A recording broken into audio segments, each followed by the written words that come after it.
conversations. Let's have real conversations. Get ready to stir it up. Life events and everything in between. Let's go. Get ready to stir it up. No capping. If guests got you covered right up. Get ready to stir it up. Stir it up. Come on. Get ready to stir it up. Hello, ladies and gentlemen. Welcome to another episode of Stir It Up. Today, I'm honored to have Myra Caesar here. I've known Myra for the last 2 years thereabout. And a couple of weeks ago, Myra and I were working. And in the middle of the workday, we were both talking about how exhausted we were. And out of nowhere, Myra used the expression mental load. And as soon as she said it, I understood it. And what was interesting for me was I had never thought about that expression in that way. And I said, can we talk about mental load on Stir It Up? And she said yes. Well, literally you said yes. And so she's not one of the people I dragged kicking and screaming. And I think what was interesting for me was we never really name that work that we do, what I call worry work.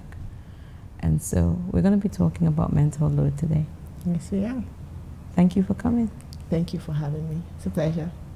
Thank you. So maybe a good place to start is, what is mental load in your opinion?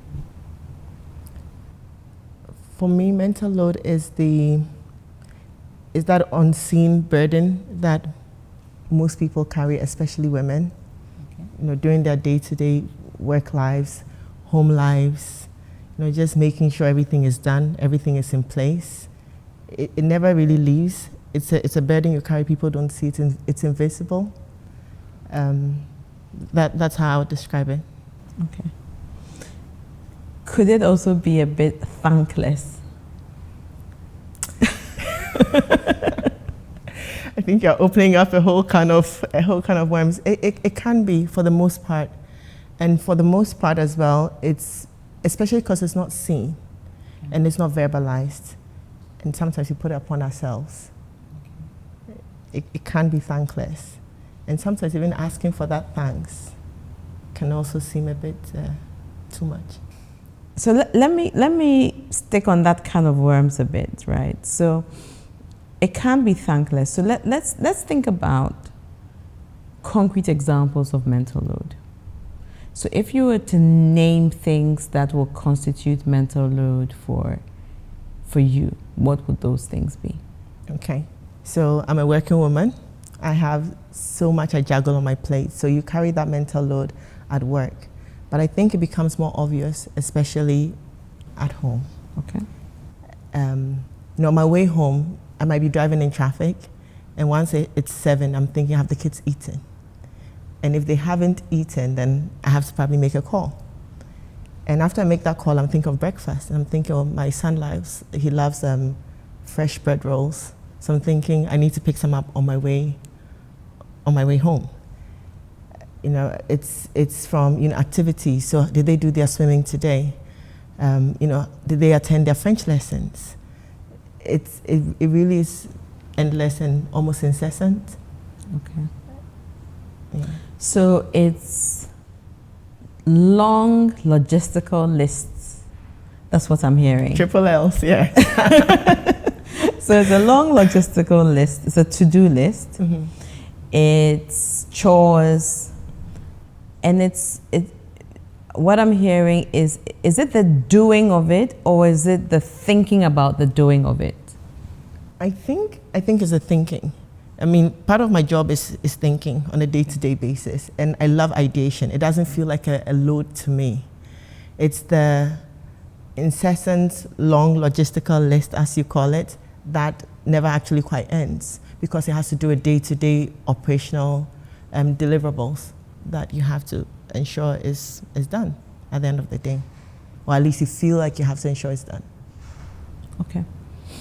So I'm trying to kind of put myself into this this picture of what's mental load, right? And I'm thinking there's so many things that need to happen in the house.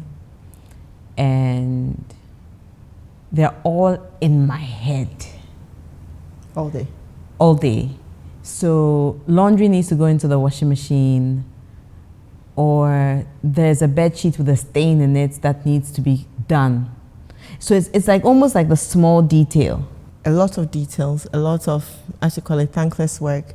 And it's interesting because the laundry may need to be done on your way to the room or your way into the room where you're going to maybe grab the dirty clothes. You might find that there's something like there's a book on the floor. And if you leave that book, it's probably going to be there the next day when you come back. So then you have to pick up that book. And then on your way to put the book in the library or in the bookshelf, you realize there's a dirty mug. So you grab the mug to take to the kitchen. And then you realize that the sink is full. So you're thinking, oh, the sink is still full. Nobody's done it. And you never got to the laundry. And then you remember 4 hours later, I was on my way to the laundry. Yes. I was on my way to pick up the laundry from upstairs. Yeah. Okay. It's remembering that you have 3 children and each of them eats different things. When you say children, are you adding the spouse? I'm just asking. I just need to clarify. You see, I have no idea what you're talking about because I do not have a spouse. All right, you see how cheeky I can be. I have 2 children. Just for the records to reflect. No. I completely understand what you're saying, and I understand exactly what you mean, because on a more serious note, it's the needs of all the people within your household, and it's very varied needs, right? So I have 2 daughters, and one of them eats no protein. Oh. And she's not vegetarian. But I've seen her, and she's very slim. Yes. Okay. Oh, so you can guess who doesn't eat the protein. She eats no protein. And it's not that she just doesn't like it, right? Okay. So on occasion, she'll binge on something very, very surprisingly, and then she'll be off it for another month.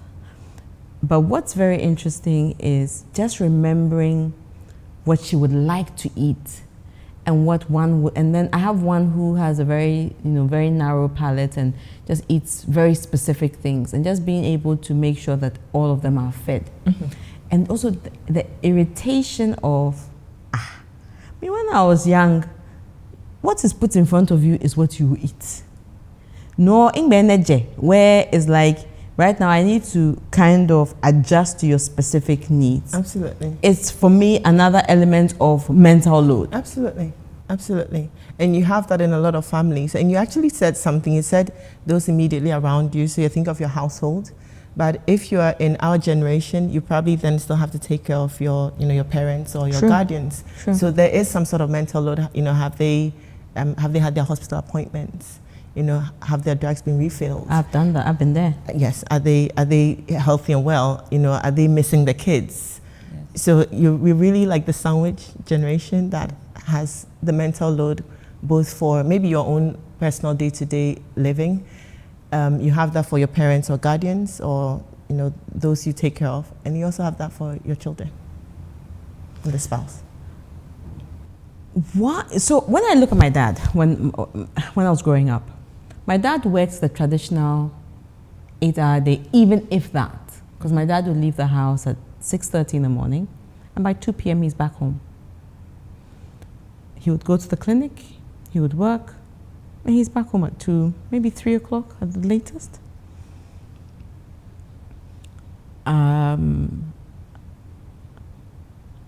I am sure he had some mental load. My grandma, who I lived with at the point in time, also had a bit of a similar work schedule. She wasn't working the 14-hour day, 12-hour days that I work today, right?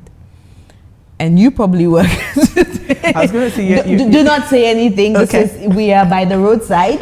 Nobody needs to know that I call you late. I was actually going to say, I think you do more than 14 hours, but okay. Yeah. But you know, and I think they had some level of mental load. But what I'm trying to figure out is, what do you think is accounting for the level of mental load we're experiencing today? Because I think it's like amplified. Absolutely. Absolutely. I think one of the big things will be we have more options. And the more options you have, sometimes the less satisfied you are. Because then you know all the things that you could not have. I can buy bread from Maxmart, or I can go to Westlands Fresh Food, or I can go to Sakuman or Bachona Total, yes. Or I can go here to buy bread. Yes. And this person, if I buy it today, it's not that fresh, and the kids will not want it if it's not that fresh. So I need to, drive a bit further down, but then there's traffic. Like we have pet tortoises, and they only like to eat lettuce. So when there's lettuce out of I should be eating lettuce, but we buy for the tortoises. If we run out and all I have are like cucumbers or like carrots, it's not good enough.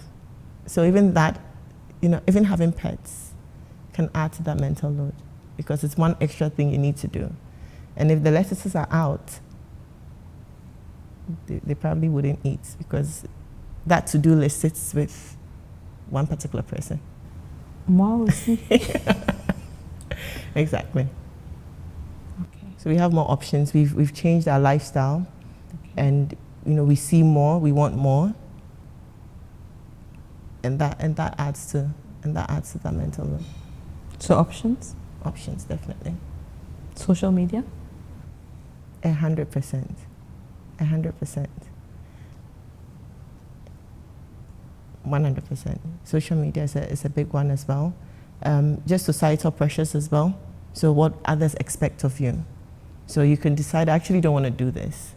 But then you're like, if I don't and I get home and then, maybe my daughter has to ask, or your daughter has to ask, then that guilt of, I really thought about it, but I just thought we could do another day. So then, that still sits predominantly with us as women.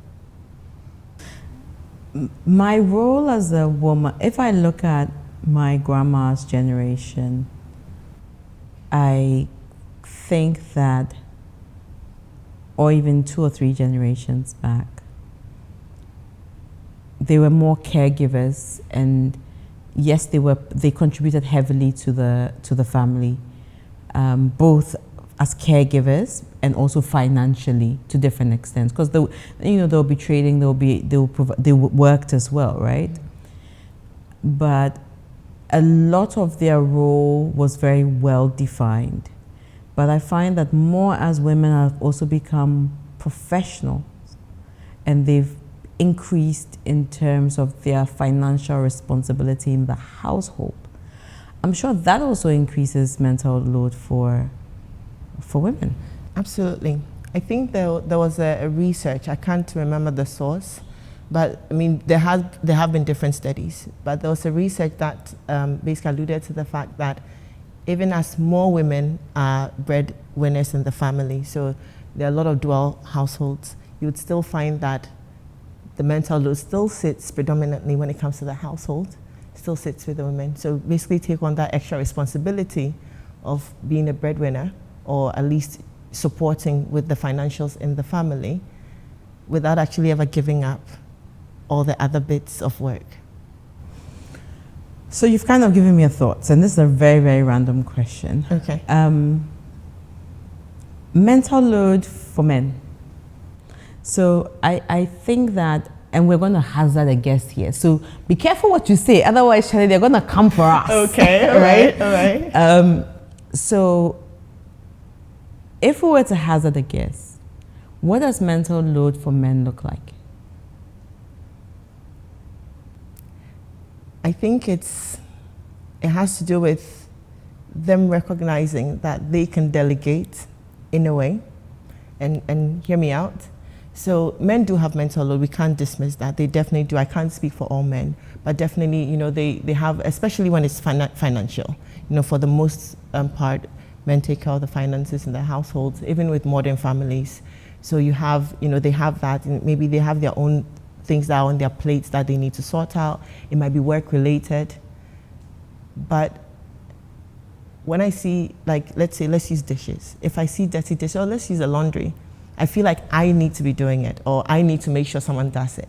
So I might say, can you please help me with the dishes? And when that's done, sometimes the men are helping. They're helping because they have been asked to, whereby for me, that responsibility sits with me in a way. So for most men, that's what it feels like. So we are the organizers, and we are also the executors. So I can't speak for men. I'm sure they have the mental load. We might have to get maybe a guest in to see what they think. No, definitely, because I'm thinking about if I was to hazard a guess on what mental load for a guy looks like.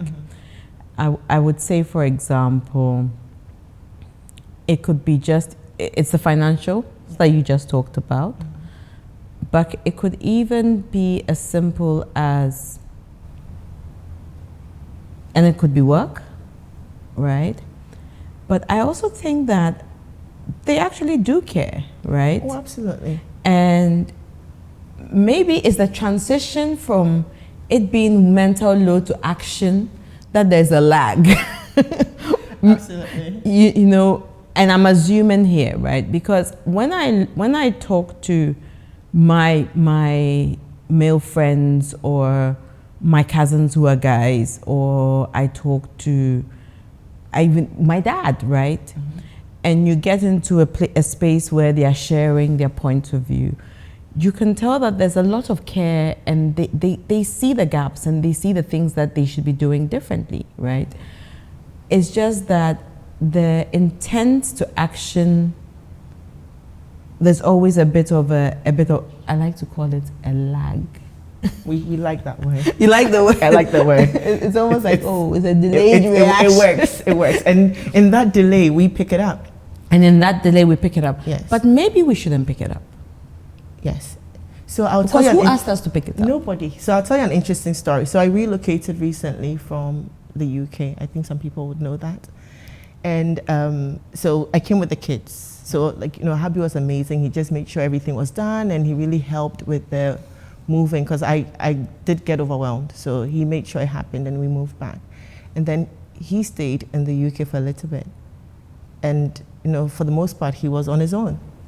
Everything was done. But not in Myra o'clock. Not in Myra o'clock, not the Myra way, but he came, when he finally came home, he looked good, he looked like he was, well rested.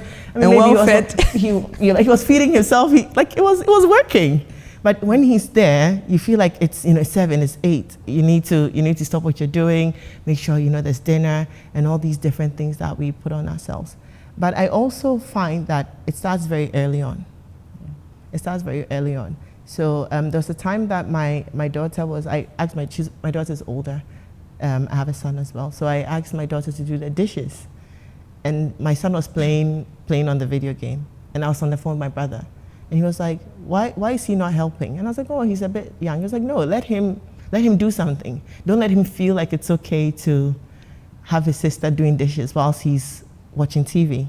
Even if he's not able to do much, he needs to recognize that, if she's overwhelmed with dishes or she's occupied with dishes, he can actually do something. Yeah. And if we bring it all the way into our relationships and into our families, you'd find, there are times when you might be busily cooking and someone's watching TV, watching football. No. And you're thinking, yes. Am I a robot? Yes. And it might be. Mm-hmm. No, go on. And it might be, if you need help, ask me. And I think sometimes even that statement can be triggering. Yeah. If you're overwhelmed, especially. Okay. Yeah. So I want to come back to this conversation around how much we take on as mental load, right? And I want to use a bit of myself very quickly. So I like things a certain way. I would like my kids to be fed and watered. Very important. In a certain way. And if I was to leave them with their dad, he would do it differently. Mm-hmm. But he would do it nonetheless, right? I think the mental load comes in when it's not being done the way I would want him to do it. And that adds another layer, right? So my question is some of this mental load self-imposed? It is. And I'll give you an example. So I had to travel to the US a few years ago and had to leave the children. So it was an urgent travel. So I had to leave the children with their dad for 5 days. And this would have been the first time that I'd left them for more than a day or 24 hours. And I was really worried. I was really worried, you know, because it was in the middle of the school term. And, you know, I just made sure that all like their lunches were booked and everything. And you know what? I came back and the kids were absolutely fine. And I was calling, how are you? We're fine. And I was like, are you sure? And they're kicking you off the phone. Kicking me off the phone. I mean, yes, bedtime wasn't bedtime. And maybe, you know, more fast foods that I would want. But they were, as you said, fed and watered. Not my way, but I came back happy, healthy kids who have probably even had some time to bond with their dad. So, yes, we do absolutely take on some. There's a bit of it, or most of it, or much of it, is from societal pressures and the pressures that, as women, we have to carry. And some of it we definitely bring upon ourselves, like that bread example that you gave, you know, having all those options, or not having the support, or sometimes not even asking for the help. Got it. We need to be super. We need to be super women. So. Got it.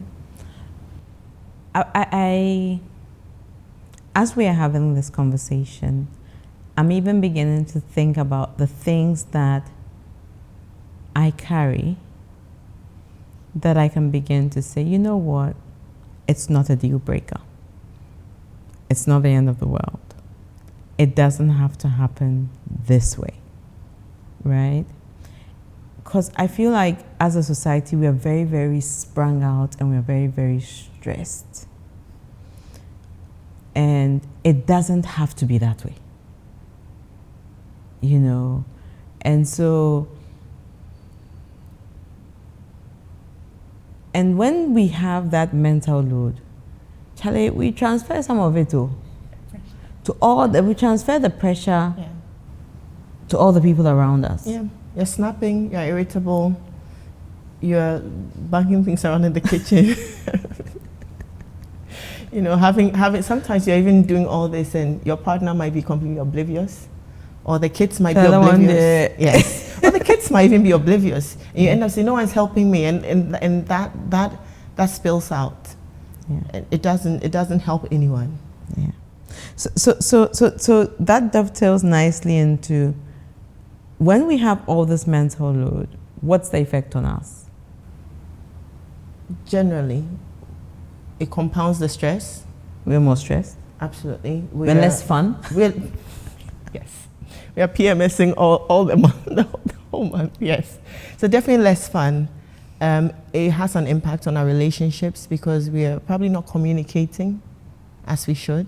Okay. So there's that. There's resentment. It builds resentment. Yes, yes, it definitely does. Because it's not the first time that you do the dishes whilst having the laundry and having, you know, work is waiting. But it's when you have to do it for the fifth time in that week. It's very difficult not to be resentful. Yeah. Okay. Any positives?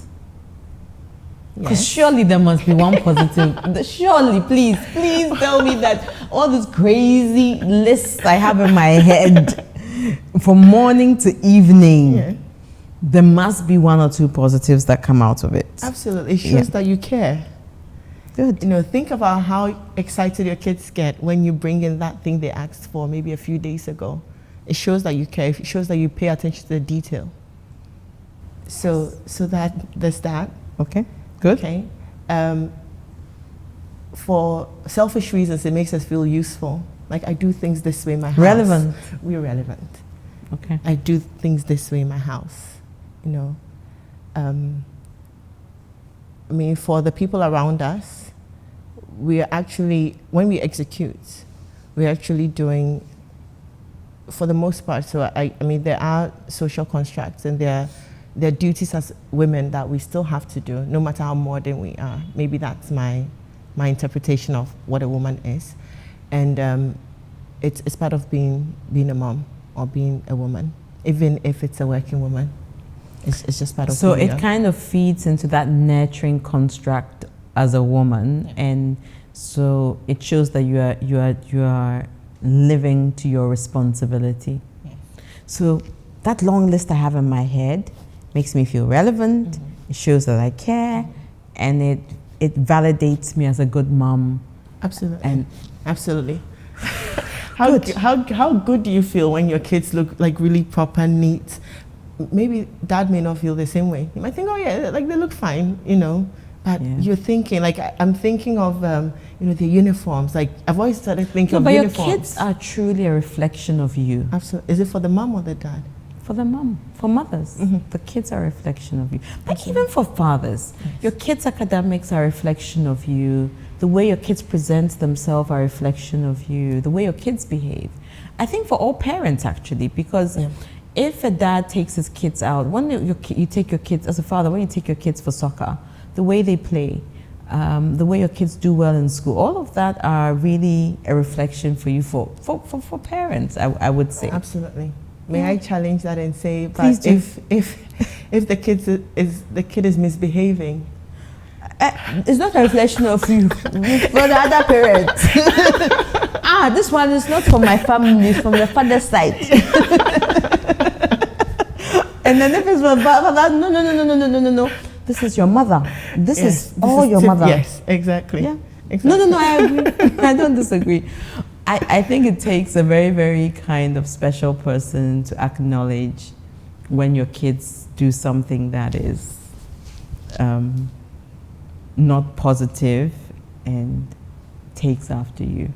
It takes someone who is, you know, special. You have to be very reflective, like Very reflective. self-reflective. Yes. Yeah. Okay.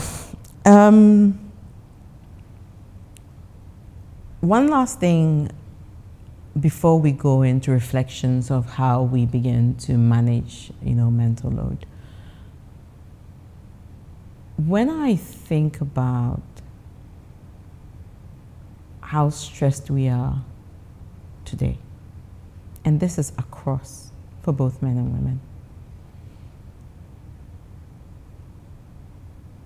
I think that mental load is a real thing, regardless of gender. We just don't really know exactly what mental load is for a guy. And I think I definitely will find a guy who wants to talk about what mental load is for a man. It'll be so interesting. I think it'll be really good to understand that. And it might be just even fixing the car. And you will be amazed. It might even be the dishes, right? You'll be amazed. And I've come to learn that. Because if I take my dad, for example, my dad washed his own clothes till he was 70. I literally had to yank that responsibility from that man, you know, and it was like, so you'll be amazed. I mean, I think we'll be amazed to discover what mental load is for a man. It'll be interesting. It'll be interesting. It'll be interesting. Yeah. Yeah. So we will go down that line, but more importantly, how do we manage that mental load? Because I think it's affecting our quality of life. Because we are juggling so much, and so we are always stressed out. We are always, you know, snappy. Yeah. We're sprung out, and it impacts the people who are closest to us. More so. More so. Yeah. So in trying to take care of them, Yes. you're actually not taking We're care not. of them. Yeah. Exactly. Yeah. So what do you think are some of the tips and tricks? And I will share some thoughts as well, but what do you think are 1 or 2 tips and tricks that we could do to manage that mental load? So interestingly, we started the conversation with labeling mental load. Yeah. I didn't even know it was a thing until maybe a few years ago. Okay.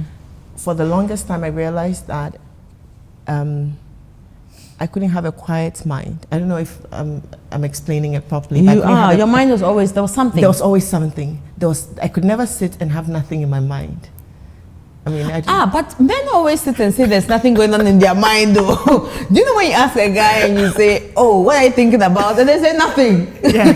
So they're in the moment, right? They're in the moment. They don't have mental load. Still bringing it back, yes. Of course I will. I'm just being silly. Yes. But there was always something. Yeah. I could never watch TV and just watch TV. No. I'm thinking, when I finish watching this, multitasking. I need to do this. Or maybe they're watching TV and I'm in the kitchen trying to stretch my neck, doing something else because there's something else that's calling my attention. And it was only until recently I realized that it is mental load. And for me, it turned into insomnia, where I'll literally go to bed and I will, in the horror movies and your eyes go boom, and then your eyes just open, and that's it. And that's it. And if you don't finish that thing that's keeping you awake, you don't get the gift of going back to sleep. Yes.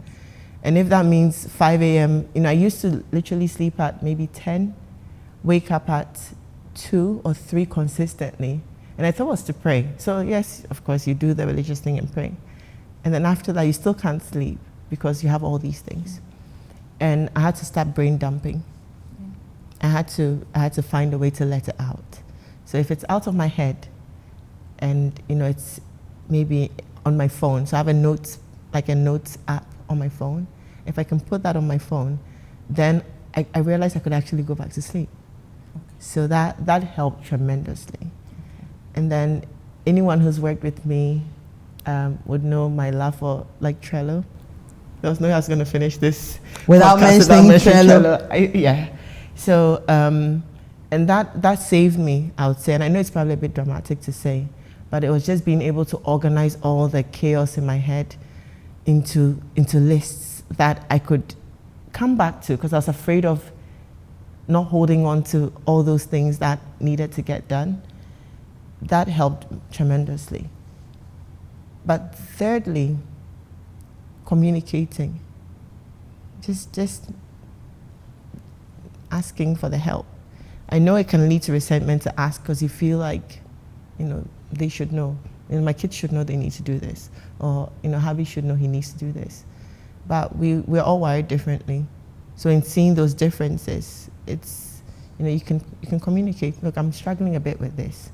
Or, guys, I need you to do a bit more of this. I need you to, take over your French lessons. I don't need to remind you every week. Yeah. All that helps. It's off my plate now. Yes, you may still need to check in from time to time, old habits die hard, but it helps. Yeah. For me, the mental load is the fear of forgetting to do something. Dropping the ball. Dropping the ball. Right. Not being as good as of a mom. Yes, or not being good at doing something I have to do or I have the responsibility of doing. Mm-hmm. And so maybe it's the fear that holds me back. Mm. And so very much like you, if I can note it down, then I can release it from my head. Then I know I can remember it. Because that nagging feeling that you have to do something, but you can't remember what you have to do. It's a horrible feeling. Mm-hmm. It's also prioritizing, right? And knowing the world will not end if we do not eat bread from A, B, C, D next 100%. Right. It's in the routines sometimes. I like that. Because the routines then help you know that, okay, every Wednesday we do A, B, C, D. So, you know, on Friday, you buy eggs, you buy water, you do this kind of grocery shop. So the likelihood you forget is minimized, right? Or at the end of the month, you do this shop, you know what I mean? So I think that it's having some routines in play. And then maybe the last thing for me is just also, like you said, communicating and asking for help. Which can be tough. But not from traditional sources of help. Okay. So a lot of the time we ask for help from our children or our partners or our immediate family. But one of the things that I've always said is build support structures around you that have longevity. So you know how people are in the habit of flipping, you know, house helps and things like that. Charlie, me I always say deal breakers. Be very clear what your deal breakers are, and then you live with the rest. Yeah, 80-20. 80-20. Right. So if you take like my support team in the house, they've been here for forever. But you're rare then. Yeah, but you see, because they are not perfect and their mindsets are very different, if you know what I mean. And so to expect them to think at the same level that you think, it won't work. I'll give you an example. A friend of mine just got someone who came from the village. And the complaints that they made were, oh, he's not keeping the bathroom clean. And I smiled. And I said, he just came from a village in the back of Kakum. He doesn't use the bathroom there. Okobush. And you've brought him into a home and you've said, clean the bathroom. Your bathroom is spick and span by his standards. Yeah. You need to teach him. And that learning curve is at least a 6-month learning curve. I don't know if you understand what I mean. I'm getting it. And so it's the patience to do that. And then once you've done that, you decide, these are my 3 deal breakers. As long as you're not doing these 3 things, I will tolerate you. Yeah. You know what I mean? And then that becomes a support system because you know, well, this person can do all these things for me. So it takes that mental load off me. I know my house will be clean, this will be done, this will be done. And then you don't have to worry about these things. As long as for me, it's like they're not stealing from you, they're not lying, they're not abusing your children. You know what I mean? Yeah. So even in the delegation, you have to delegate to people who are competent or be willing to build that competence. I think the thing is finding the right people and you being willing to build that competence, right? And also in building that competence, being willing to understand that you won't get it all. I don't know if that makes any sense at all. It does. Because you won't get it all. If the person had a degree, they wouldn't be there. They wouldn't be doing what you're asking them. Yeah. They will be doing something completely different. Absolutely. So it's managing your expectations. Yeah. You know. But I think we need to start managing a bit of this mental load because it's impacting so much of our lifestyle and our happiness and our well-being and all of that. Absolutely. Is that possible? You tell me. Because for me it has to be possible. Don't you think so? Tell me. Because you're here to give me hope, Myra. No, please give me hope. There was a saying, there's this thing that I say. And when things just get overwhelming, this I say to myself. I don't know if I've shared it. But I literally say, I release myself from the burden of perfection. I literally have to say that to myself sometimes. I have to just release myself. Like, you know what, today it doesn't have to be perfect. Yes.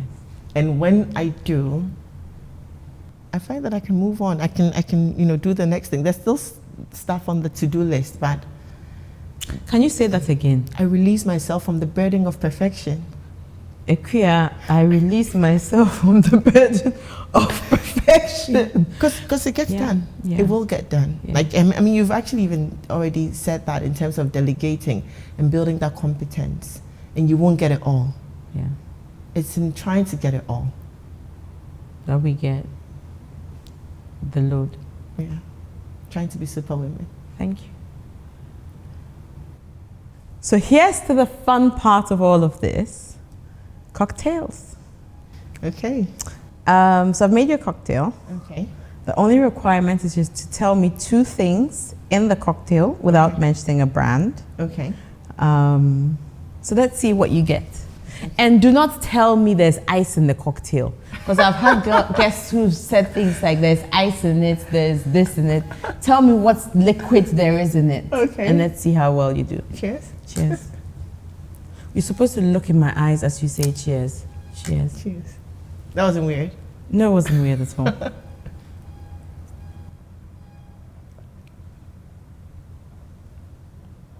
Oh, this is going to be tough. It's really good. Is there any alcohol? 0 alcohol. Oh, nice. Because you said you didn't want any alcohol. So that was good. Let me keep drinking. Can I come back to you on this later? Mm-hmm. Okay, so there's, you said no, I can't, but ice, when it melts, is a liquid, so like ice is one. Yeah. Ice, yes. Yeah. So water? This one. Is it like a There is thing? no cola drink in it. Okay. So if I can't guess, do I get to keep drinking? Mm-hmm. Okay, that's all right then. Stir it up. Can you really not guess? I'm really bad at tasting things. There's a grape-like thing in it.